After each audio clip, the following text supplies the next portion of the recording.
Hello, I am Vinita Verma. Welcome to target TGT home science. मैं आप सभी लोगों का स्वागत करती हूँ आपके YouTube channel target TGT home science में। आज हम पढ़ेंगे टेक्सटाइल का बहुत ही इम्पोर्टेंट पार्ट है ये बुनाई। इसमें हम देखेंगे बुनाई के बारे में, बुनाई कौन कौन सी होती हैं, कितने प्रकार की होती हैं और किसमें कौन सी बुनाई आती है, इन सब के बारे में हम जानेंगे। पिछली वीडियो में हमने पढ़ा था ग्लैंड्स यानी कि ग्रंथियों के बारे में। उसमें हमने पढ़ा था ग्रंथियां 3 प्रकार की होती हैं, अंतःस्रावी, बहिःस्रावी और मिश्रित ग्रंथियां। उसके बारे में हमने पढ़ा था। बीच में कुछ कारणों की वजह से मैं अपनी क्लास जो है नहीं डाल पाई थी। अब हम जो है आज से कोशिश करेंगे कंटिन्यू क्लास करने की। आप सभी लोग जुड़िए हमारे साथ और लाइक कमेंट करिए। देखिए आज हम पढ़ते हैं बुनाई, जिससे 1-2 क्वेश्चन तो जरूर से जरूर आते हैं। पिछली जो है 2021 टीजीटी होम साइंस में भी इस टॉपिक से प्रश्न आया था। तो आइए हम देखते हैं, अपनी क्लास स्टार्ट करते हैं बुनाई से।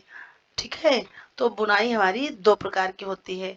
देखिए जब वो रेसे से जो है धागा तैयार किया जाता है, धागे से जो है फिर उसमें कितनी प्रक्रियाएं करने के बाद जो है हम वस्त्र तैयार करते हैं। बहुत सी प्रक्रियाएं करने के बाद और जो है करघे से उतरा जो वस्त्र होता है उसको ग्रे गुड्स कहते हैं, जिसपे कोई भी परिसज्जा या मर्सराइजिंग नहीं होती है। तो उन सब प्रक्रियाओं को करने के बाद, सारी प्रक्रियाओं को करने के बाद हमारा वस्त्र तैयार होता है। फिर वस्त्र पर हम जो है बुनाई करते हैं। तो बुनाई ये हमारी 2 प्रकार की होती है। एक है सादी बुनाई, जिसको प्लेन बुनाई भी कहते हैं। नंबर 2 है फैंसी बुनाई। तो हम सबसे पहले सादी बुनाई के बारे में जान लेंगे कि सादी बुनाई के अंतर्गत कौन कौन सी बुनाई आती हैं। उसके बाद हम पढ़ेंगे फैंसी बुनाई के बारे में। तो सादी बुनाई में आती है हमारी प्लेन बुनाई, रिब बुनाई, बास्केट बुनाई, ट्विल बुनाई, सैटिन बुनाई, सैटन बुनाई, हक्का बैग बुनाई। ये सारी हमारी बुनाई आती हैं सादी या प्लेन बुनाई के अंतर्गत। देखिए सबसे पहले है प्लेन बुनाई। सबसे सरल और मजबूत बुनाई ये है और ये सबसे प्राचीन बुनाई कहलाती है। ठीक है, प्लेन बुनाई, इसमें एक ताना और 2 बाना होता है। और इसका उदाहरण कौन कौन सा है या कौन कौन से वस्त्र इसके उदाहरण हैं?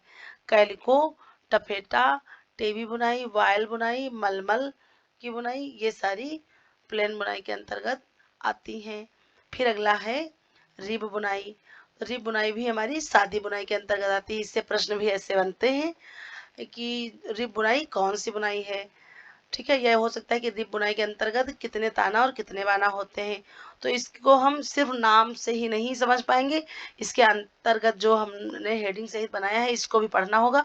क्योंकि ये नहीं सिर्फ पूछ ले कि प्लेन बुनाई या रिब बुनाई किसके अंतर्गत आती, इसको घुमा फिरा के सीधे प्रश्न ना बन के पूछेंगे कि एक ताना एक बाना कौन सी बुनाई में होता है, इसलिए हम पूरा ध्यान से पढ़ेंगे।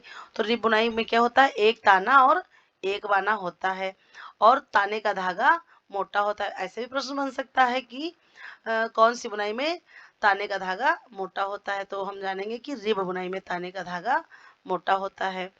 फिर है अगला, उसी क्रम में आगे बढ़ते हैं। प्लेन बुनाई में हमारा अगला है बास्केट बुनाई, जिसको हम बैलेंस बुनाई या संतुलित बुनाई भी कहते हैं। इसमें जो है बास्केट के टोकरी की तरह के आकार बने होते हैं चारों खानों की तरह, और संतुलित बुनाई का मतलब दोनों तरफ बराबर उसका बैलेंस रहता है। ये इसके अंतर्गत क्या क्या आता है, दुसूती बुनाई जो होती है वो जो है हमारी बास्केट बुनाई के अंतर्गत आती है, जिसको मैट बुनाई भी कहते हैं। इसमें 2 ताना और 2 बाना होता है। और इसके उदाहरण कौन कौन से हैं, सीर, शक्कर, शिफॉन, जारजेट। शिफॉन बहुत ही इम्पोर्टेंट है, इसको आप लोग कहीं ना कहीं नोट डाउन कर लीजिएगा कि शिफॉन बुनाई किसके अंतर्गत आती है, शिफॉन के कपड़े किस बुनाई के अंतर्गत आते हैं, तो वो बास्केट बुनाई के अंतर्गत आते हैं। और जारजेट कपड़े भी बास्केट बुनाई के अंतर्गत ही आते हैं। इस बुनाई से मतलब ये नहीं है कि हम उसमें स्वेटर की बुनाई या कपड़े पे कौन कौन सी बुनाई, ये है जो हमारे वस्त्र तैयार होते हैं वो भी जिस प्रकार से करघे पर क्या होता है, ताना और बाना कढ़ा रहता है और उसके बाद करघे पर बुनाई वस्त्रों की जाती है, तो वो जो है हमारी बुनाई होती है। फिर अगला है ट्विल बुनाई, जो कि बहुत ही इम्पॉर्टेंट है। ट्विल बुनाई यह जो है अपने अंतर्गत तिरछा प्रभाव लिए रहती है और इसमें पहला ताना दूसरा बाना से जुड़ा रहता है। तो इसके अंतर्गत कौन कौन सा आता है? डायमंड, लहरदार, नुकीला, गुत्थी, ढलुआ, डायपर और हैरिंग बोन, ये सारी कढ़ाइयाँ ट्विल बुनाई के अंतर्गत। और ट्विल बुनाई बहुत ही इम्पॉर्टेंट है और ट्विल बुनाई हमारी तिरछा प्रभाव ले रहती है। और देखते हैं इसके अंतर्गत कौन कौन से वस्त्र बनते हैं। तो जो हमारा डेनिम का कपड़ा होता है, गैबर्डीन होता है, और जो हमारी जीन्स बनती है उसका खाकी का कपड़ा बनता है, ड्रिल, चीनो सर्ज, वस्ट्रेड, तौलिया, क्रेप, सार्क, स्कीज, चीज क्लाथ, परकेल क्लाथ, ये सारे जो है ट्विल बुनाई के अंतर्गत आते हैं।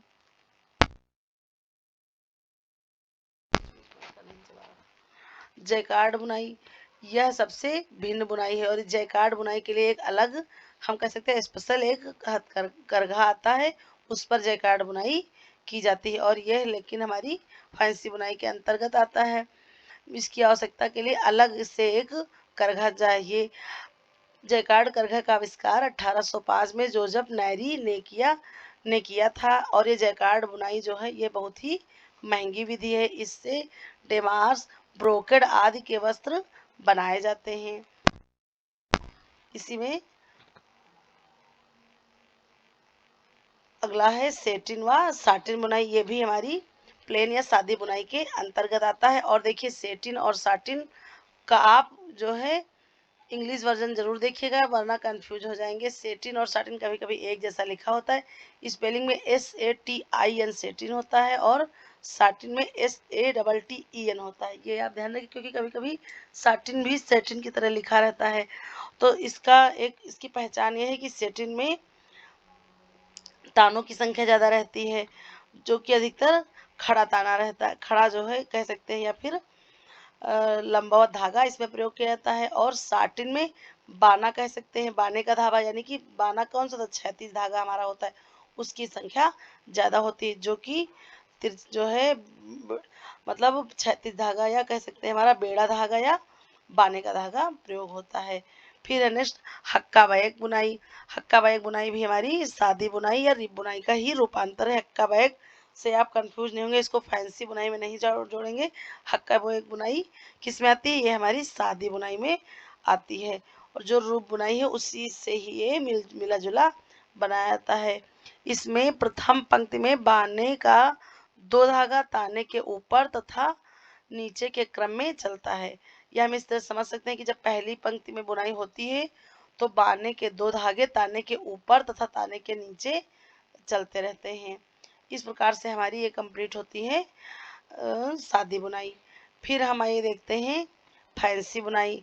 फैंसी बुनाई के अंतर्गत क्या आता है? इसमें सबसे पहले हमारे पायल बुनाई आती है, जो कि रोएदार या साधारण बुनाई की तरह होती है। पायल बुनाई के उदाहरण है वेलवेट या बेलकट भी कहीं कहीं होता है, जो कि क्या होता है, वो जब रोएदार जो है हमारे धागे होते हैं उनको काट दिया जाता है तो फिर वो जो है वेलवेट का या मखमली जो है उसका प्रभाव रहता है। ये हमारा फैंसी बुनाई के अंतर्गत आता है पायल बुनाई और ये इम्पॉर्टेंट है। नेक्स्ट है हमारा डॉबी बुनाई या कह सकते हैं बर्ड आई, चिड़िया की आंख का सादृश्य डॉबी बुनाई होती है। फिर है नेक्स्ट अटैचमेंट या डॉबी बुनाई। फिर है ज्यामितीय डिजाइन, ये भी हमारी फैंसी बुनाई के अंतर्गत आती है।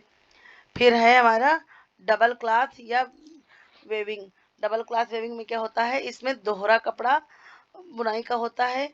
2 कपड़े की बुनाई एक साथ की जाती है, एक करघे पर 2 सेट लगाए जाते हैं और फिर वो दोहरा कपड़ा बन के तैयार होता है। ये हमारा फैंसी बुनाई के अंतर्गत आता है।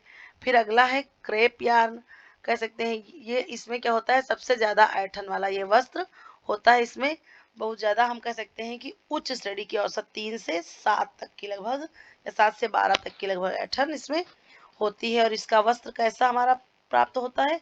तो वस्त्र हमारा खुरदरा प्राप्त होता है, झुर्रीदार प्रभाव लिए हुए होता है और धागा ऐंठन युक्त इसका होना चाहिए। फिर हमारा अगला है लीनो बुनाई। लीनो बुनाई ये लहरदार होती है, ये मजबूत होती है बुनाई, और ये इसका आकार कैसा होता है, लगभग इंग्लिश का जो हमारा एट होता है, एट अक्षर का जो है वैसा आकार ये लिए होता है, और दो धागे आपस में उलझाने जैसा रहता है। इसमें दो ताना और एक बाना होता है। अधिकतर जो हमारा नेट होता है, नेट की बुनाई, जालीदार बुनाई जो होती है, जो हमारे फैंसी वस्त्र में या ब्लाउज के आस्तीन में या कहीं भी नेट लगा होता है, उसकी बुनाई अधिकतर लीनो बुनाई या गाज बुनाई से की जाती है। और स्पेशल मैंने यहाँ नोट नहीं किया था, मच्छरदानी, जो मच्छरदानी हमारी बनाई जाती है वो इसी लीनो या गाज बुनाई से ही बनती है। ठीक है, फिर जो है, और ये बहुत ही इंपॉर्टेंट है, लीनो या गाज बुनाई याद रखिएगा, इससे नेट, जालीदार सारे वस्त्र, और उसी में हमारी, देखिए हमने चित्र के द्वारा आपको बता दिया है कि हमारी जो मच्छरदानी होती है वो इसी से बनाई जाती है। और सबसे बड़ी बात है कि बुनाई, ये जो हमारी पट्टियां होती हैं, जो चोट लग जाती है, तो फिर जो प्राथमिक चिकित्सा में या और भी चिकित्सा में जो पट्टी होती है वो भी लीनो या गाज बुनाई का ही उदाहरण है। प्रश्न हो सकता है कि पट्टी कौन सी बुनाई से होती है या मच्छरदानी की कौन सी, तो हम ध्यान रखेंगे। फिर है सीवेल बुनाई, इसमें वृत्त, बिंदु, वर्तुल आकार व अन्य डिजाइन बुनाई के समय बनाए जाते हैं। सिविल बुनाई में इसके अतिरिक्त इसमें बाने का धागा प्रयोग किया जाता है। नमूना पूरा होने के बाद धागा बीच से काट दिया जाता है, तो उसके बाद वो उभरा हुआ प्रभाव लेता है। इसका उदाहरण है सबसे पहला बनारसी साड़ी। बनारसी साड़ी का जो बॉर्डर होता है, अधिकतर देखिए उसमें उभरे उभरे धागे होते हैं, वो ऐसा बाने के धागे को आपस में बांध करके पूरी बुनाई कर दी जाती, बाद में उसको काट करके धागा छोटा कर दिया जाता है, और मखमली वाला भी इसमें प्रभाव देखने को मिलता है। फिर अगला है, देखिए हमारा कार्ड्यूराय बुनाई, और ये कार्ड्यूराय बुनाई में क्या होता है, इसमें हमारा एक ताना, दो बाना होता है, या कह सकते हैं एक सादा, दूसरा रोएदार।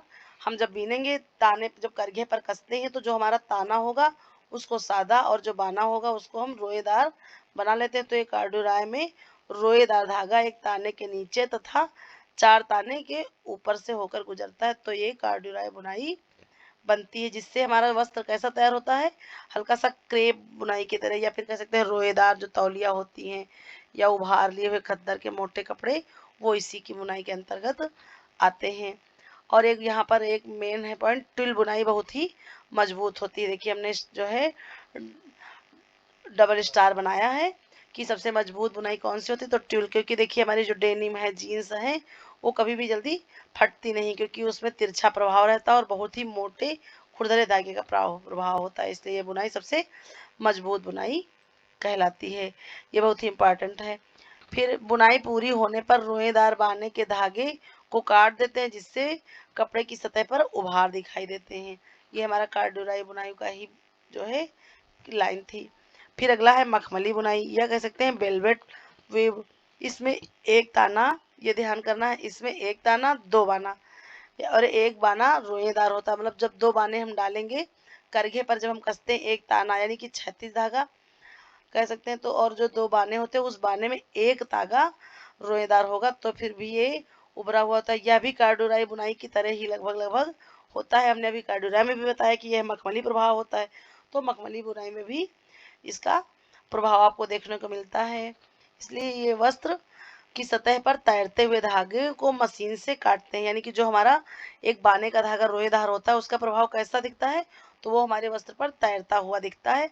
उसको बाद में मशीन के द्वारा कटिंग कर देते हैं। तो देखिए मखमल को हाथ से छूने पर टेक्सचर जिसको कहते हैं पोत, जो हमारा एक सिद्धांत है कला का, तो या हम कह सकते, तो फिर उसमें छूने पर प्रभाव हमको मखमली दिखाई देता है। देखिए एक स्पेशल हमने बनाया है सेटिन और सैटिन का अंतर, क्योंकि ये हमने भी को पढ़ने के टाइम बहुत ही इसमें कंफ्यूजन था, और बहुत से बच्चों के कमेंट भी थे कि सेटिन धागा, जब हम भी क्लास कर रहे थे तो इसका विशेष मतलब अंतर क्या है। तो सेटिन और साटिन का अंतर देखिए, इसमें ताना का धागा होता है सेटिन में, और साटिन में बाने का धागा होता है। और देखिए हमने बुनाई का डिजाइन बनाया है, तो आप उस डिजाइन को देख सकते हैं, और इसमें मीनिंग, इंग्लिश की मीनिंग आप जरूर देख लीजिएगा, तभी आप अंतर कर पाएंगे। और देखिए हमने जो है चित्र बना दिया है कि बुनाई का प्रभाव कैसा होता है। तो सेटिंग में देखिए आपको अधिकतर लंबा धागा दिखे, यानी कि जो जो है 36 धागा होगा वो नाम मात्र दिखेगा, कम दिखेगा, उसका प्रभाव कम दिखता है, और जो लंबा धागा होता है वो अधिक दिखता है। सतह चिकनी चमकदार, ताने के लंबे लंबे धागे आपको देखने को मिलेंगे, फ्लैग ताने। तानों के अनेक धागे, इसी कारण ये चमकदार होता है, खड़ा खड़ा होता है। और इस साड़ी का बॉर्डर अधिकतर इसमें प्रयोग किया जाता है। साटिन में इसकी कढ़ाई का ये बाना होता है। इसमें आप देखिए जो है, जो 36 धागा है, या कह सकते हैं जो बेड़ा धागा है या बाने का धागा, उसका प्रभाव ज्यादा दिखाई देता है, उसका प्रभाव अधिक दिखाई देता है। और ये जो है 36 या पड़ा धागा कह सकते हैं, या अनुप्रस्थ या चौड़ाई में होता है कपड़ा। हाथ की चौड़ाई में चिकना, छूने पर चिकना प्रभाव लगता है। भगवान के वस्त्र इसी बुनाई में बनाए जाते हैं। और देखिए रेयान व रेशम की बुनाई भी इसी बुनाई में होती है। इसके बाद जो है हम मिलते हैं नेक्स्ट वीडियो में। Thank you for watching.